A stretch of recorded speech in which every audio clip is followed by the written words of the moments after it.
Hello বন্ধুরা, আপনাদের সবাইকে আমার এই ছোট্ট মিনি ব্লগে স্বাগত। আমার একদিনের রাত্রে ডিনার আমি করলাম, আর তারপরে আমরা ডিনার খেয়ে ঘুমালাম।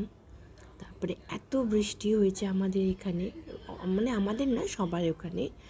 তারপরে সকালে উঠে যখন আমি অফিস বেরোবো তখন আমাদের চারদিকে জলে থই থই।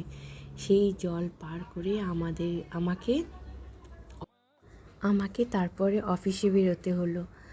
আপনারা দেখবেন আমার এই ডিনারের পরে আমি সকালে উঠে কীরকম জল পার করে অফিসে এসেছি, আপনারা দেখবেন। হয়তো একটু ভুল ত্রুটি হয়েছে, প্রথম তো ভয়েস ওভার দিচ্ছি আর ভিডিওটাও করছি, পাশে থাকবেন, ক্ষমা করবেন যদি ভুল ত্রুটি হয়ে থাকে, একটু ম্যানেজ করে নেবেন প্লিজ। Thank you.